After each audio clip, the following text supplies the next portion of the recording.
day because of just I do parkour, free running, and martial arts. Cool. But when I look over and I'm doing my thing and I see them in their zone, I'm appalled. No, but it's fun. If you're an elite athlete, then you'll be good. Because I learned from other people, but what's funny is I had a lot of dance background, and I used to do martial arts, so long story short, it kind of helps you on another level, but a lot of people there are very nice and they'll help you.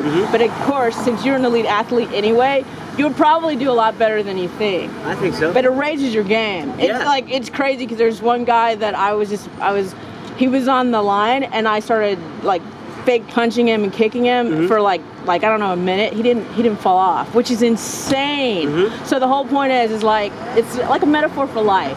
If you can handle whatever comes at you and still have flow and still like dodge the bullets, you'll be just fine. You know what I mean? And stay focused on your goal. So it's slacklining has kind of changed my life and working out, because I believe we should be working out on the beach anyway. Absolutely, we need to. I think the pandemic did a lot of harm. Totally. But I think one of the things that was great about it is people got outside. When the gym, especially as an athlete, if you go to the gym 4 or 5 days a week and the gyms ain't open, and you're a real athlete, you're gonna find a way. You're gonna find a way, and no better training ground than the street. No shit. No, but you know what's so funny too is like, instead of people like drinking, because I noticed a lot of the like big grocery stores are selling like cheap booze, and Target was even selling booze in the front of the store. I was really appalled.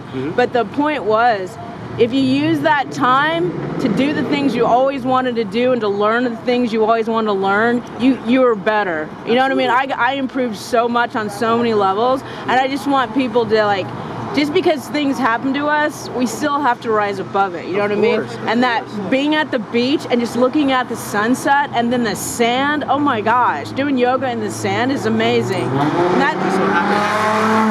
that's necessary. But you have like-minded people too. It's going out there and digging deep in your spirituality and doing it on your own, that serves its purpose for sure. We need that time. But when you find others that are community-based and they want to see you improve and are empathetic, and like are out there for the same reason, it's like, it just goes to show you that there are people out there that the world is not doomed. There is still good people. Still a chance for us. But like I go to the beach to chill the heck out. You know what I'm saying? And just look at beauty and just relax. But the slacklining thing, I believe it's going to be as big as skateboarding. It just needs other people need to know the multi-dimensional part of it and the meditation part of it. But it really works your body. Like parts of your body are like working that you didn't know you had, because you have to balance. So your whole body's engaged. But the funny thing about the calisthenics, I wish I knew more about calisthenics when I was younger, because where you work out at the beach, all that stuff is amazing, as opposed to being in the gym doing the same thing and then also laying on somebody's sweat. You know what I mean? On the what do you call that thing? The bar.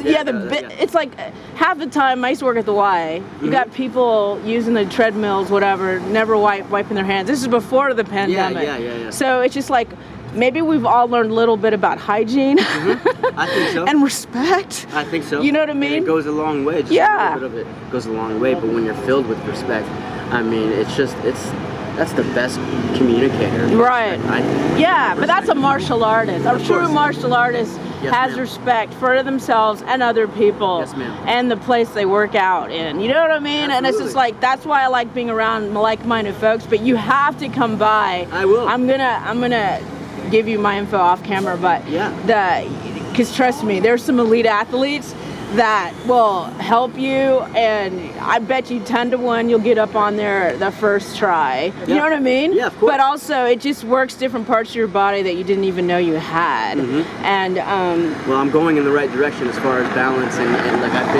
it's just crazy, during the last couple of months I've been up there at the beach training. But I see the slackline guys, and I'm climbing things like the barbell, the pull-up bars.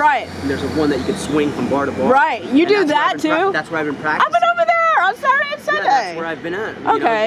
In the middle of filming, and I've been getting up early and going to the beach before I go to set, and to work on that project with Vivica Fox. Right. And is that still going on now? we just wrapped yesterday. Okay, cool. So how's it working on the set now with the COVID thing? I think, like I said before, respect goes a long way, and even though we got, when you go through makeup and you go through everything, when people put their mask, either put their mask back on or are, just very hypersensitive of other people's. Everybody has a different opinion about what's going on in the world. Right. And I think if you just have enough respect and self-respect, that goes a long way on a set, because it's such a community-based work environment. Right. It takes everybody's job and everybody doing it damn well. Yeah. For you to make a good movie. It's not. There's a lot of elements that go into making a good project. Yeah. And that project alone, especially that we're shooting here in LA, was amazing. Our team, as far as the cast and the crew, just so respectful, so incredible, and I'm so excited for being back at work. Yeah. And to working with somebody like Vivica Fox. Right. And David D, our director. It's just like I'm working more than I ever did in my life. Good. It sucks that I don't know if it took a pandemic or I have stepped into the shoes that I've always wanted to wear. But no, that's what's so funny. When you raise your game, your vibration changes and other things come to you. Absolutely. It's like you're a you're a magnet, and then like I've had so many wonderful things happen to me where I'm just sitting at the beach and a friend will walk by who I haven't seen in a long time, and they're like in a band, and then we do an interview, and it's just like, it's so random, but I just laugh because I know I'm in the right thing. That's what we call a divine appointment. Right. And it goes back to even to the Bible. Right. It's like a divine appointment was something that was totally out of your control, would almost seem superstitious or like this wasn't supposed to happen. Right. But God I know. comes in and he's the way maker. I know, because some of my friends that I worked out with who taught me how to slackline will be stretching, because I have a whole thing about self-love and self-care, because a lot of these guys are elite athletes and they don't stretch. Yeah. And then they have a lot of injuries in their ankles and things, and they have a lot of tension. Anybody who's either a performer or a healthcare worker or someone who works hard on their feet, they have a lot of tension carrying in their body. Yes. And it's so important to relax, rest, and not just work like most A-listers. They work all the time, they never rest. And they have to take intentional rest. Right, and so that's what I've been trying to help my elite friends with like, you gotta rest. I do the 5 Tibetans, and in between each 5 Tibetan, you're supposed to rest.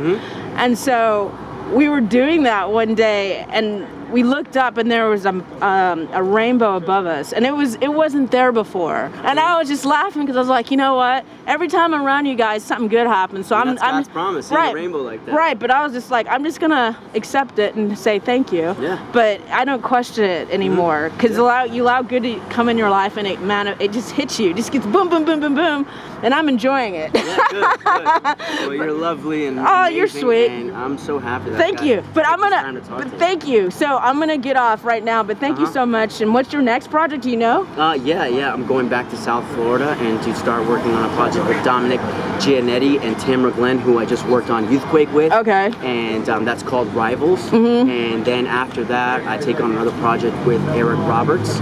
Cool. I haven't seen him. And Tina Campbell. And it's just an amazing project. Like I told you before, I'm gonna be doing more. You're gonna be seeing a lot more projects. Good for you. That are heartfelt, that are deep, and that create discussion. The discussions that we need to be having, and respect. Thanks. That's an awesome place to leave at. Yeah, Cool. Of course.